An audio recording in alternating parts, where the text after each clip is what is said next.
Lelo nalingi kosala vidéo mpona sensibiliser bato bana mboka en particulier.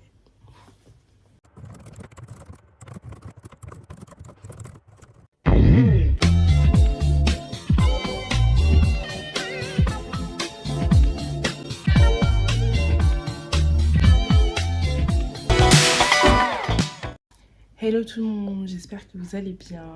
Aujourd'hui, je reviens avec cette vidéo sur la RDC. On célèbre l'indépendance de la République démocratique du Congo. Mais pour le coup, c'est bien plus qu'une date. C'est un moment pour créer, pour parler, pour se réapproprier nos images et nos histoires. Donc je voulais profiter de ce jour pour parler de ce qui me tient à cœur. Pas de l'histoire passée, mais de ce qu'on peut construire aujourd'hui et faire ensemble. Et je tiens à préciser que cette vidéo ne s'adresse pas uniquement aux Congolais. Voilà, même si vous n'êtes pas Z, je vous invite à écouter et à rester jusqu'à la fin. Parce que l'idée, c'est aussi de mieux se connaître entre nous. Cette vidéo, c'est une invitation à la découverte et au respect, donc peu importe d'où vous venez. Revenons à nos moutons. Quand on parlait de la RDC, les gens pensaient tout de suite à la sape, la musique, l'extravagance. C'est toujours le cas aujourd'hui, mais on peut y ajouter la guerre et l'évangélisme. Mais honnêtement, on est bien plus que ça. On est artiste, on est penseur, on est entrepreneur, on est militant, on est créatif. Et justement, je fais cette vidéo parce que on mérite de reprendre la parole sur ce qui nous représente. Depuis un moment, je travaille tout doucement sur un petit projet créatif autour de la photo, la mode et la culture congolaise. Voilà, j'aimerais montrer un Congo beau, fier et inspirant. Donc de la coiffure au make-up en passant par le styling. À travers ce projet visuel, j'aimerais accentuer sur tout ce que l'on dit de nous. Extra et insupportable. J'aurais voulu avoir des BTS pour cette vidéo, mais c'était trop compliqué pour fixer une date de shoot. Donc ça se fera après la sortie de la vidéo. Du coup, là, j'ai rien à vous montrer malheureusement. Mais je vous invite quand même à suivre la page Créa DRC où je posterai les shoots en temps et en heure. Je posterai aussi des archives autour de la RDC sur cette page, donc vraiment n'hésitez pas à aller faire un tour.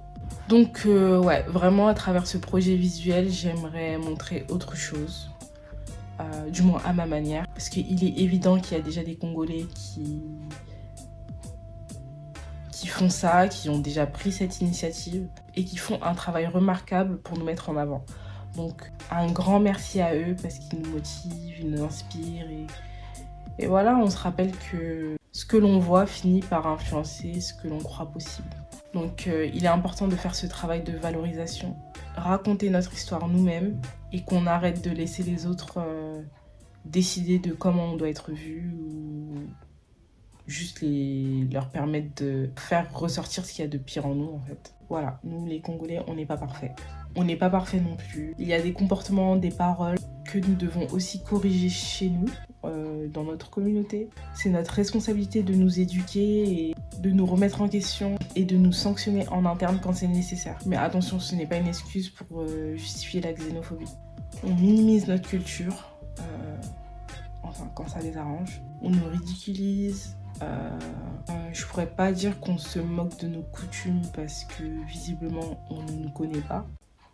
Voilà, on sait qu'il y a beaucoup de xénophobie, de la congophobie. Voilà, dans la diaspora, on sent parfois ce rejet, cette minimisation, cette façon de rabaisser ce qu'on est. On en parle petit à petit, mais voilà, ça a toujours été. Ça date pas d'aujourd'hui et j'aimerais souligner que ce n'est pas une question de qui a commencé, parce que c'est un truc que j'entends beaucoup. Oui, mais quand c'est vous, encore vous, enfin, ce genre de propos, ouais, non. On peut pas se lancer la balle sur ça. Ça justifie absolument rien. Dans le fond, ça veut même dire que ça vous arrange, en fait. Parce que vous avez besoin de confirmer ce que vous ressentez déjà, genre votre animosité. Parce que clairement, il y a des réponses Voilà, elles sont très révélatrices. Et quelque part, ça veut même dire que vous êtes incapable de voir plus loin. Genre, allez, il y a assez de personnes pour qu'ils deviennent représentants de tel pays. Je n'ai plus besoin d'en savoir plus, merci. Mais carrément, je vais nuancer pour vous. Voilà, on sait qu'il y a des failles dans toutes les cultures. Il y a des habitudes, des mentalités qui se sont ancrées. Donc, c'est possible de rencontrer de manière récurrente certains profils. Et je prends même pas en compte votre algorithme et la géographie. Restons-en là, c'est cadeau. Mais voilà, personnellement, je pense que c'est plus intelligent de savoir discerner et de rencontrer les gens en tant qu'individu plutôt qu'avec un regard pré-rempli. Voilà, il y a, comme je le disais, il y a certaines réactions qui sont très révélatrices de votre ressenti. Et pour ma part, je suis pas une partisane de si tu vas en bas, je descends plus bas. Quand il s'agit de toutes sortes de discrimination ou oppression, je suis pas non plus quelqu'un qui tend l'autre joue. Mais je pense qu'il y a des réponses qui sont plus impactantes et plus pertinentes. Et ça, pour le savoir, il faut avoir un minimum de réflexion et de bienveillance. Bon, quoi qu'il en soit, la xénophobie est bien réelle et elle fait mal, elle humilie. Et il faut que ceux qui participent prennent leurs responsabilités. Et c'est toujours aussi surprenant. À chaque fois qu'on parle de nous, je me demande si les gens sont au courant de la superficie et le nombre de groupes ethniques présents dans le pays. Il y a tellement de diversité que voilà, on est... En fait, vu la grandeur, je suis toujours aussi étonnée de voir à quel point c'est réduit en fait. Mais enfin, pas aujourd'hui, mais c'est juste pour dire que ce genre de mépris, ça laisse des traces. En ce qui concerne ma communauté, on peut travailler sur nous-mêmes tout en exigeant du respect de la part des autres. Les deux sont possibles et nécessaires. Mais voilà, je voulais juste vous faire la morale. Mais je voulais surtout vous parler créativité. On est nombreux dans la diaspora à avoir du talent, à avoir des projets, etc. Mais j'ai l'impression qu'on ne se connecte pas assez entre nous. Voilà, chacun est dans son wank à faire les choses tout seul jusqu'à ce que ça fonctionne. Une fois que ça marche, là, tu ressens le soutien de la communauté, mais j'ai pas l'impression qu'il y a un réel accompagnement en amont ou juste des collaborations avant de péter. En fait, j'aimerais voir plus de projets ensemble, entre nous les enfants de la diaspora. Et ce projet que je commence, j'espère qu'il en sera une petite contribution. En fait, j'ai tellement d'idées pour nous. D'ailleurs, il y a un truc auquel je pense constamment et dont je m'apprête à donner l'idée gratuitement. C'est un bisou Congo. Enfin, je m'explique. Pas un bisou Congo, mais une plateforme autour des musiques africaines et afro-descendantes. Ou à la rigueur, enfin, je sais pas, l'intégrer sur Bisou. Voilà, il y a des soirées compas, il y a des soirées zouk. On voit aussi du kizomba, du coup. Et je me suis toujours demandé pourquoi il n'y a pas de soirée rumba, en fait. Des soirées autour de nos sonorités, même, enfin, que ce soit du soukous, de la soul congolais. J'aimerais me dire que, ouais, vendredi soir, je sais pas, il y a une soirée rumba. Voilà, on va danser jusqu'à l'aube et ce genre de soirée reste ouvert à tous.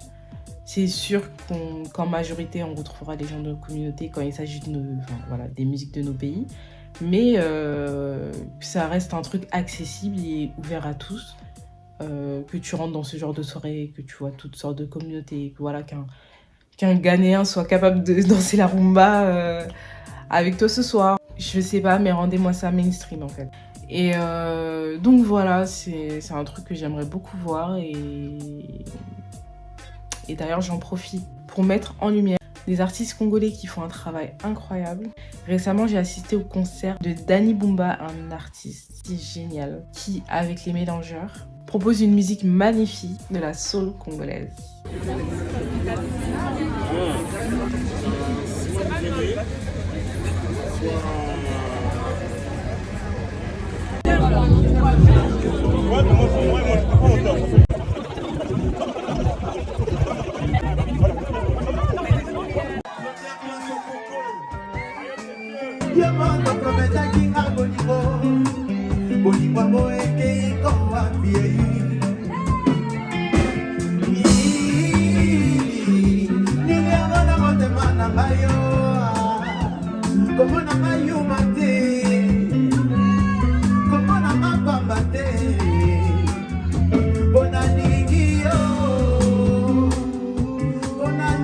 Yo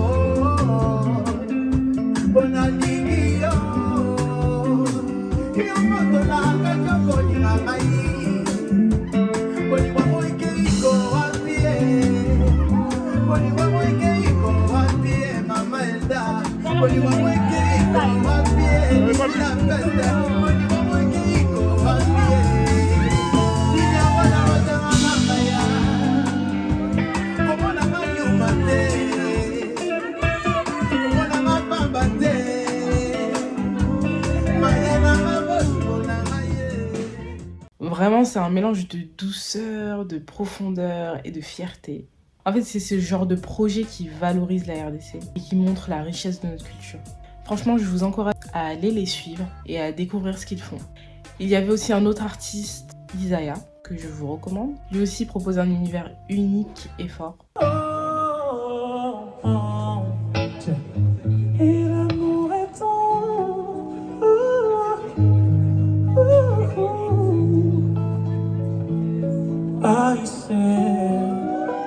Vraiment, c'est important qu'on soit là, qu'on soutienne ce genre de talent, qu'on parle d'eux, qu'on partage leur travail. Parce que c'est comme ça qu'on avance. Voilà, donc pour finir, c'est une vidéo spéciale diaspora. Que surtout la réflexion continue, venant de nous pour nous. D'ailleurs, j'aimerais que les Congolais eux-mêmes réfléchissent à ce trait de questions. Je vous mets à l'écran. Voilà, c'est des questions qu'il faut se poser, qu'il faut répondre individuellement, collectivement.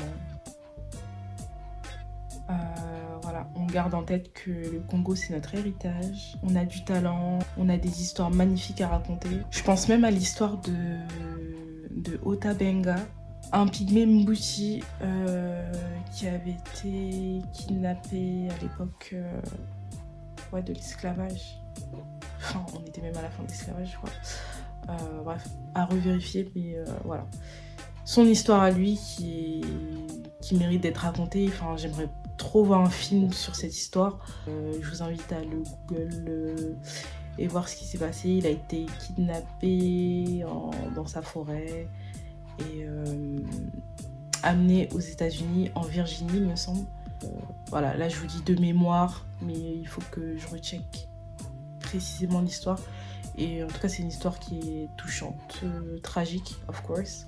Mais la première fois que j'étais tombée sur son histoire, je me suis dit, il faut un film, voire une série en fait, je sais pas, mais un truc au cinéma en fait. Et il y a plein d'autres histoires, hein, vraiment ça c'était un exemple parmi tant d'autres. Je pense aussi à Tarzan. Pour moi, voilà, si j'aimerais voir une histoire de Tarzan au Congo avec voilà, que ça tourne autour d'un albinos. Parce que voilà, on connaît les conditions des albinos dans certains ou pas mal de pays d'Afrique. Voilà, c'est un peu compliqué, c'est un peu difficile. Il y a tellement de choses à faire, il y a tellement d'histoires à exploiter, à partager. Et voilà, nous concernant, j'ai que ça. Donc voilà. Donc je finis vraiment sur ça, mon petit projet autour de la photo, la mode et le Congo. Voilà, c'est ma mini contribution, ça me fait plaisir, j'avais envie. Puis bon, tout est lié avec ce que je fais sur Intrépide. Et voilà, on retient que le Congo est un pays magnifique. On a un peuple fort, talentueux et créatif. L'eau banane. Mais j'ai pas l'impression qu'on exploite tout ce potentiel comme on le devrait parfois. N'oublions jamais qui nous sommes. Et pendant qu'on célèbre l'indépendance, il y a des familles à l'Est qui continuent de fuir, de souffrir, de mourir. Et ça, on ne peut pas l'oublier. On continuera à utiliser nos voix, nos plateformes, nos projets pour relayer, pour en parler et pour rappeler que leur vie compte. Voilà, pendant qu'on parle d'indépendance, là-bas, des familles fuient, des enfants meurent et des ressources sont pillées chaque jour.